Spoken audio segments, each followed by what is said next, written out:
Ladies and gentlemen, what is going on, everybody? This is Joseph Conlon here today with your NXT review, and God knows how long, on Thursday, February 18th, 2021. It's been a minute, man. It has been a minute since we have last done the NXT reviews here on the Big Fight Field channel. As a matter of fact, I don't even know the last time I came on here and reviewed NXT for you guys. The reason that is because of two reasons. Number one, I lost interest. I lost interest in the product. The storylines were not captivating at all. There wasn't a feud that I was emotionally invested in on NXT. And I just felt like the brand overall was dead. It was dead, and there was nothing to save NXT. So that's reason number one. Reason number two is because you think of Wednesday nights, okay? This is no disrespect to NXT. I really am starting to like NXT a lot again, like I did before. But when you think of Wednesday nights, you have AEW and you have NXT on the same show. In the community, no little bit amount of people, but there is only a small amount of people in the wrestling community that talks about NXT on Wednesday nights compared to the people that talk about AEW. You see it already. You see people talk about it before the show starts. 8:15, there it is. It's trending number in the top 5. NXT is not even trending in the top 30. And clearly, the interest was in AEW, and NXT was all the way down here. And that affected views on YouTube. There has been some NXT reviews that I had high views on, but there's been some past, no one really cares. No one cares about NXT that much. No one's going to watch someone talk about a product that, they don't care about. So that is the two reasons why I took off with the NXT reviews. But to the start of 2021, NXT has been pretty good this year. You had that amazing takeover show last week. So that made me want to do this again. And then the Dusty Cups for both men and women were very good. And I only missed one episode of NXT in 2021, whereas in 2020, I would miss 3 weeks in a row and not give a shit about it. So I'm glad I brought it back today. Hope you guys are too. We're going to talk about everything about the NXT show. This was the fallout of TakeOver Vengeance Day. It was an okay show.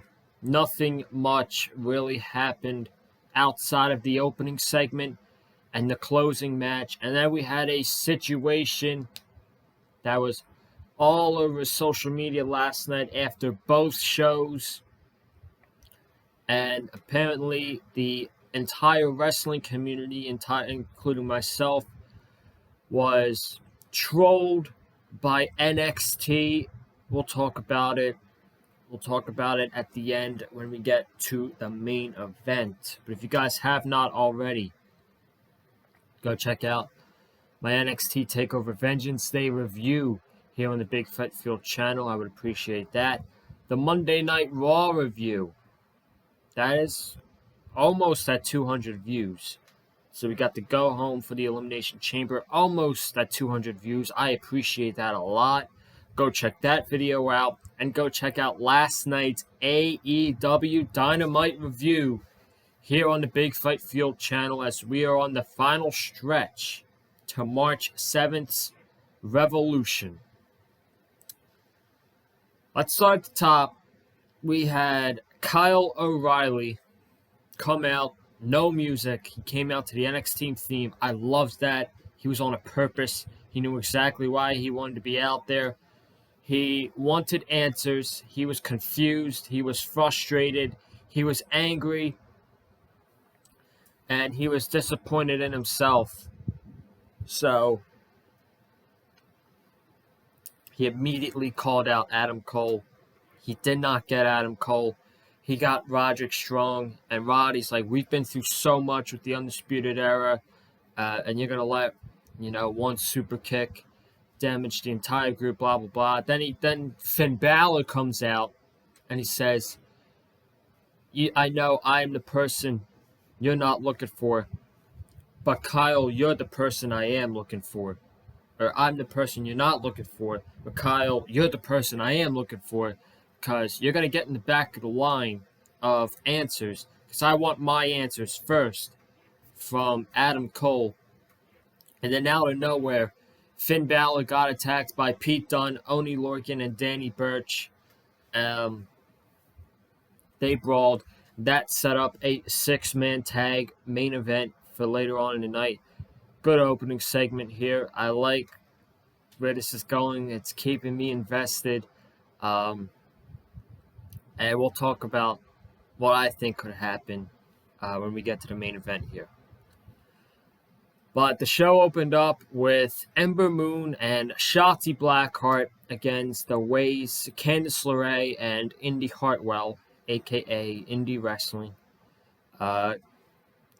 Johnny Gargano, he was on the commentary table.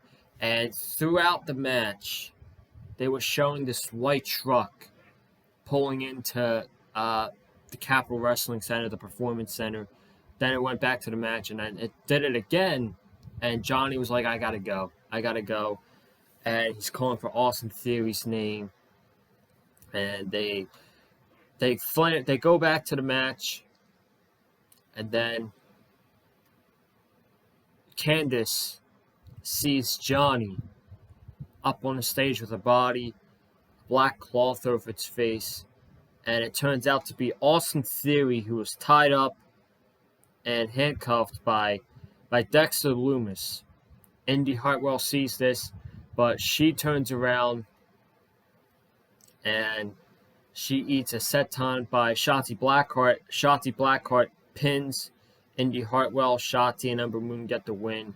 Indy Hartwell didn't even seem like she cared. So, okay tag team match. Not great, but it was okay.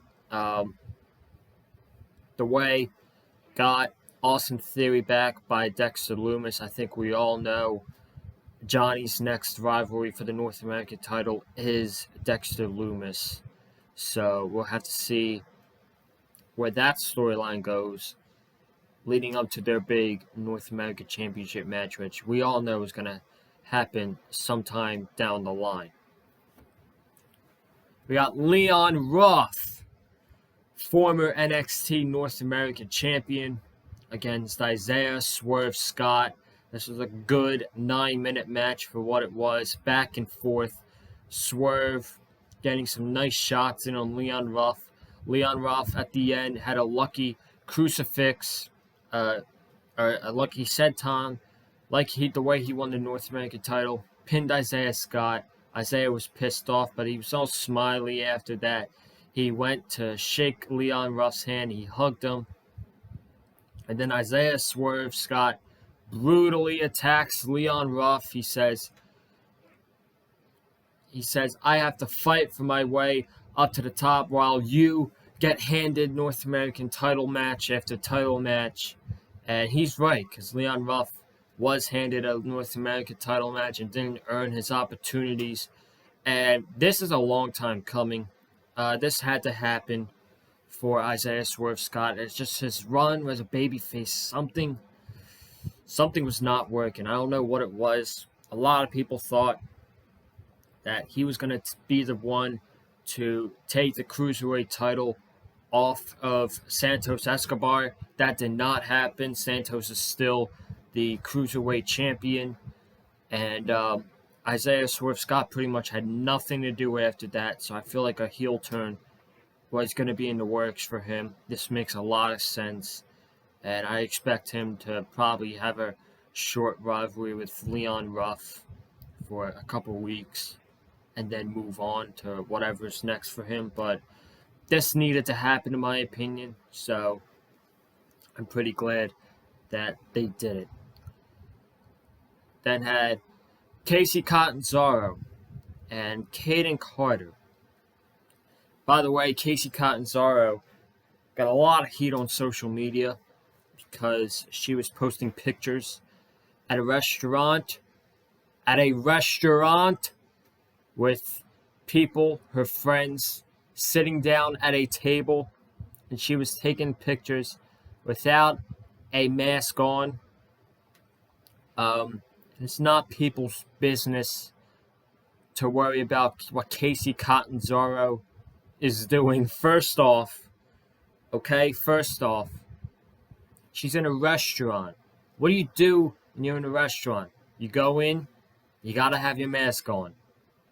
You go up to the front desk, you have your mask on. The waitress walks you to the table, you have your mask on. When you sit down at the table at the restaurant, you can take your mask off.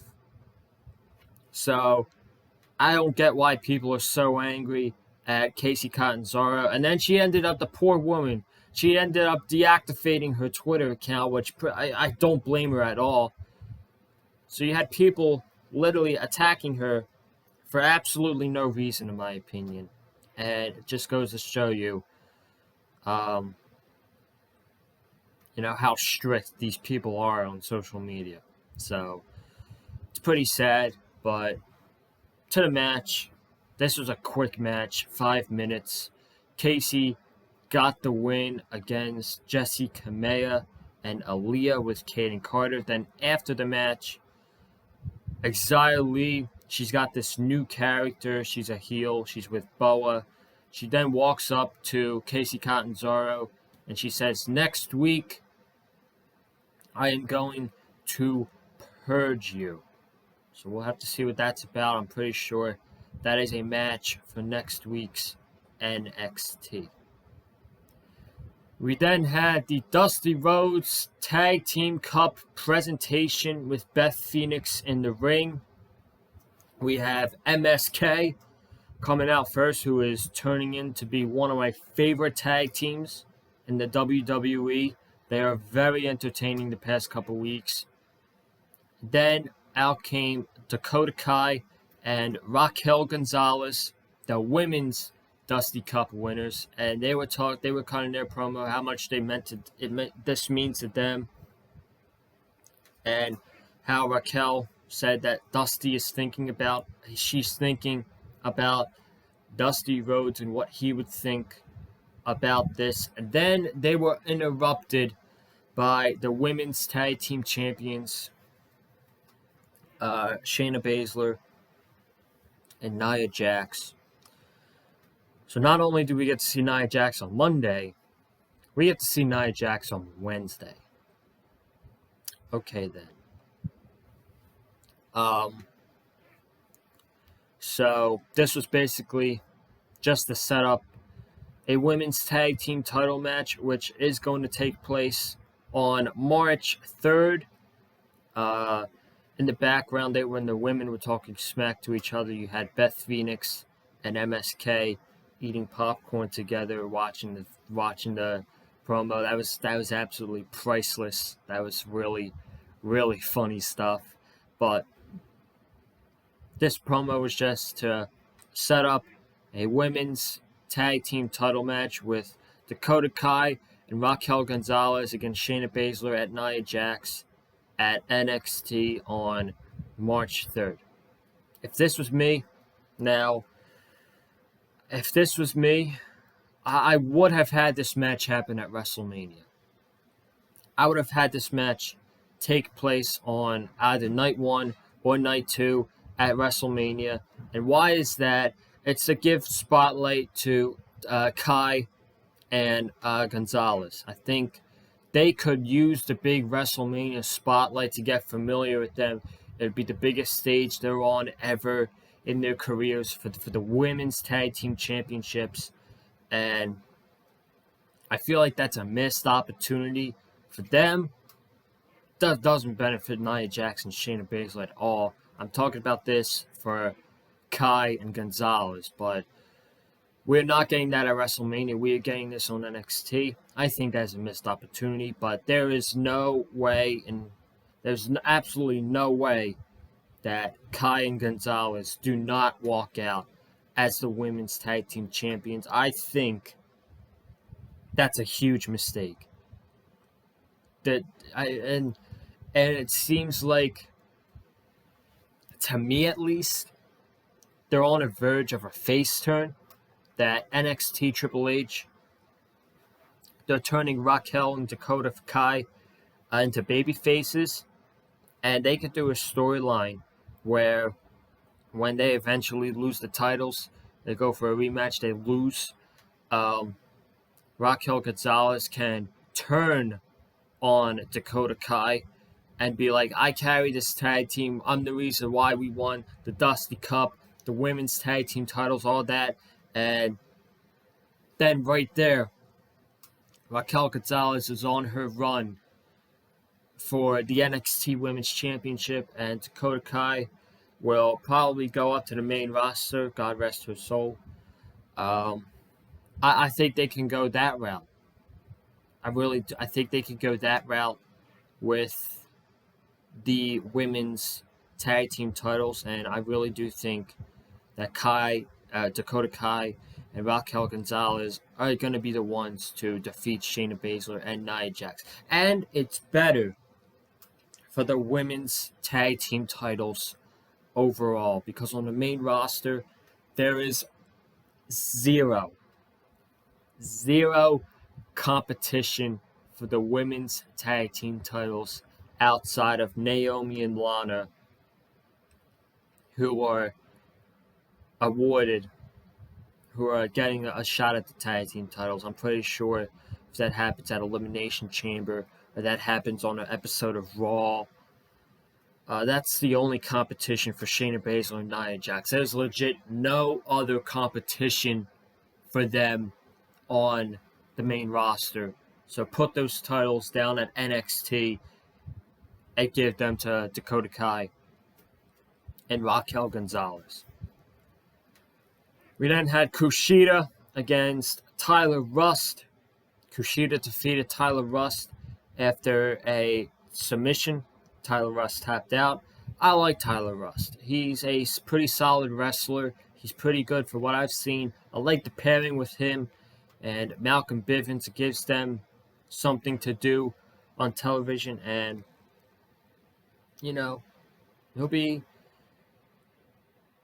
he's still young, rookie, so he'll eventually get up there, I think. So yeah, this is a good match, and that's that.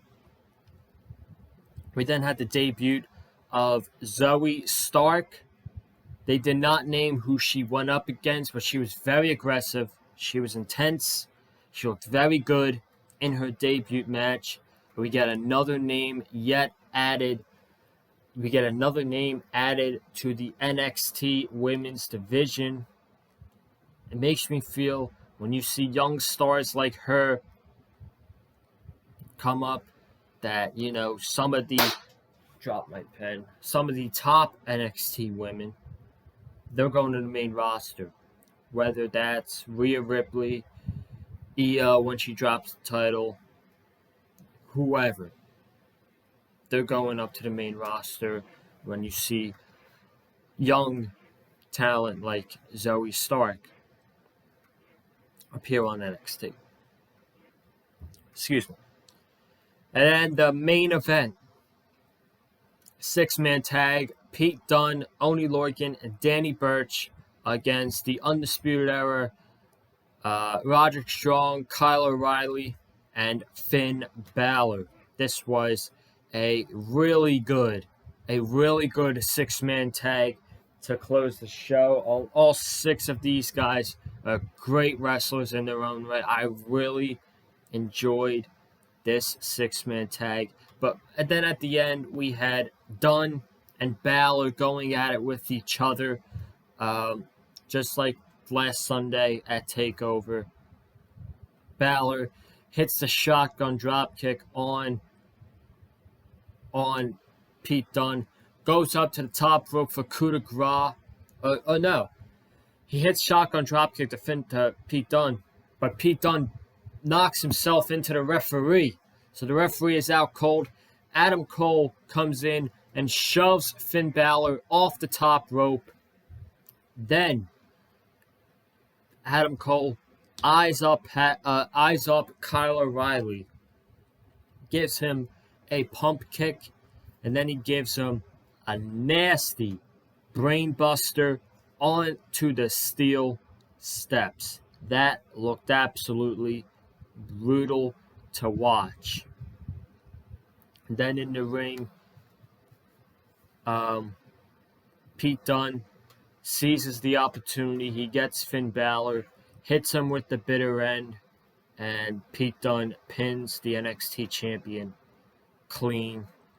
Really good match. I really enjoyed it, but Finn Balor, the NXT champion, should not be losing clean on television. He should not be losing clean in a meaningless six-man tag team match on NXT. It makes him look weak. It makes the championship look weak. They did the same thing with Drew McIntyre and the Gauntlet, because I gave Drew the benefit of the doubt in that match. I'm not giving the benefit of the doubt Finn Balor here. You could have had Roderick Strong take the pin in this match. You didn't have to have your NXT champion be beat in the middle of the ring by someone he just beat 3 days ago. I was not a fan of that at all. But so the three heels walk off. Balor is in the ring by himself, and he takes another super kick by Adam Cole, and then to go off the air, Adam Cole raises the NXT championship. Very, very interesting right there. They were making you think the predictable route going into TakeOver. Oh, Balor beats Pete Dunne. We get Balor versus Karrion Kross, whether that happens on WrestleMania or the next TakeOver, and Kross is just going to take back the NXT championship that he never lost. Now it's not that. Now with this, you got Adam Cole holding up the NXT championship. That ties into his storyline with Kyle O'Reilly.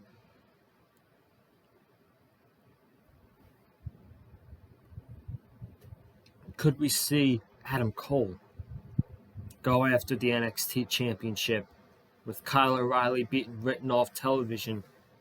Kyle O'Reilly cost Adam Cole the NXT championship, and then we get O'Reilly and Cole in a singles match whenever that happens. I don't know, but Kyle O'Reilly was a big talking point in the wrestling community because last night it was being rumored that Kyle O'Reilly suffered a seizure to go off the air, and there was a fan who attended NXT last night.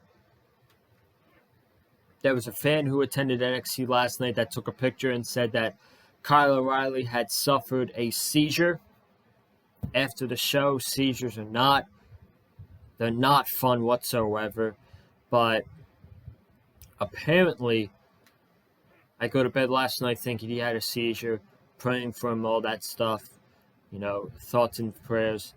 I wake up this morning and I hear a report by Raj Gieri, if I can remember what he said, let me try to pull it up on my phone here. Let me go to Twitter.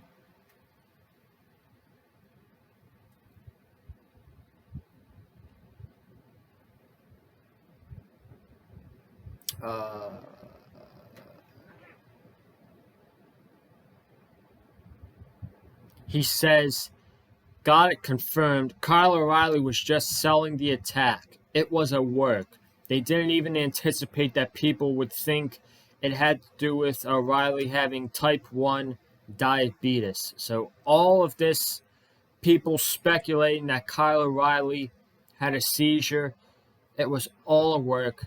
The entire wrestling community got worked by this sequence last night.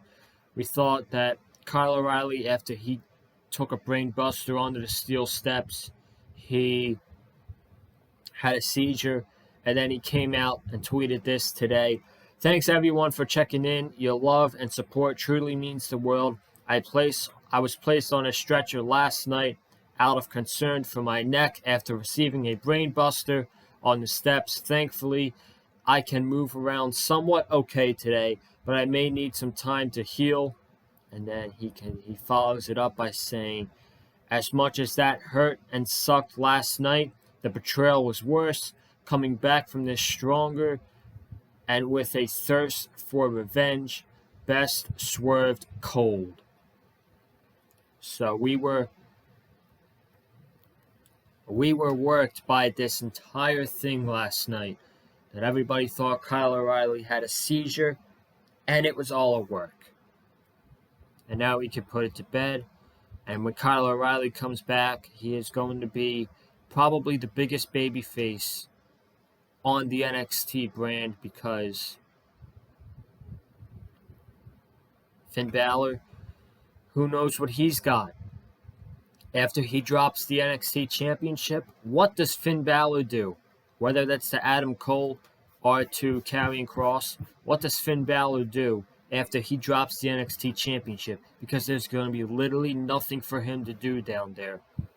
So, in fills Kyle O'Reilly for the biggest babyface role in NXT, that top babyface, which is Finn Balor's now, but it's going to be Kyle O'Reilly's very, very soon.